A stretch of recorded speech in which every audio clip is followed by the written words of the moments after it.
The air was thick, with dust and laughter as the small town of Abilene gathered for its annual auction, where women without family or land were often sold off like cattle to the highest bidder.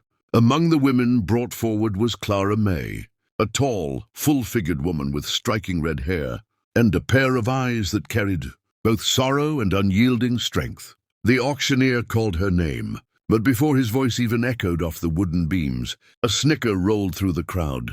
A group of men in worn hats and whiskey-soaked breath laughed and pointed at her size, tossing cruel words as if her worth was measured only by her waistline. "She'd eat a man out of house and home," one shouted, spurring more laughter. Another leaned on the rail and jeered. "Ain't nobody got the pocketbook for that much, woman." Clara kept her chin high.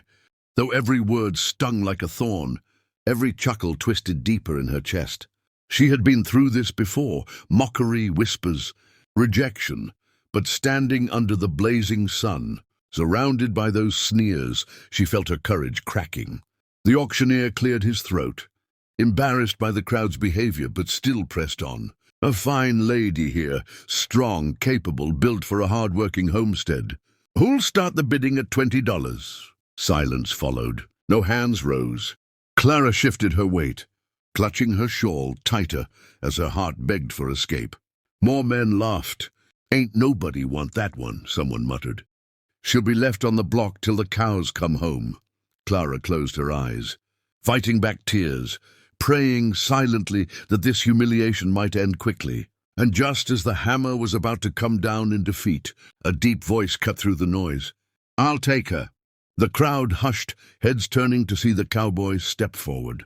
He was tall, broad-shouldered, his hat pulled low but his jaw set firm. Dust clung to his boots, and his leather vest bore the scars of long rides and longer nights. In his eyes burned something rare, something steady, unshaken by the ridicule swirling around them. He pushed through the crowd, his spurs clinking with each step, and when he reached the front, he looked straight at Clara, not past her, not through her, but at her. "You're just right for me," he said, his voice carrying like a promise. A hush fell so deep that even the horses tied nearby stilled. Clara's breath caught, her hands trembling as she searched his face for mockery, but there was none. He meant every word. The crowd erupted, half in disbelief, half in laughter. But the cowboy didn't flinch. He dropped the coins onto the auctioneer's stand with a decisive clang, then extended his hand to Clara, slowly, as though every second stretched into eternity.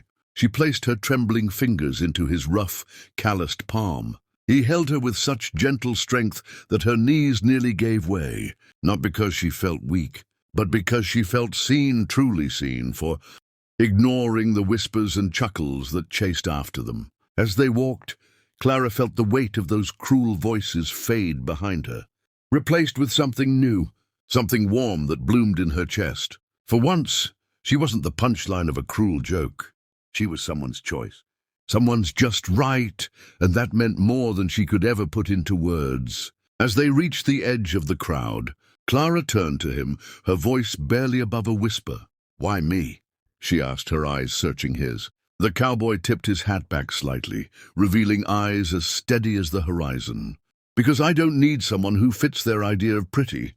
I need someone strong, someone real, someone who won't break when the storms roll in.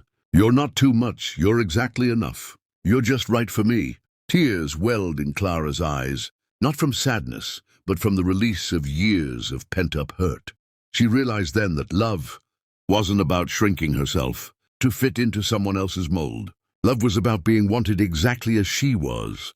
In that moment, every cruel laugh she had endured was silenced by the truth in his words. The crowd, still buzzing with disbelief, slowly dispersed, but those who had laughed the loudest found themselves quieted, their cruel words swallowed by the sight of a woman standing taller than ever, her hand in the cowboy's, her heart beating with new hope.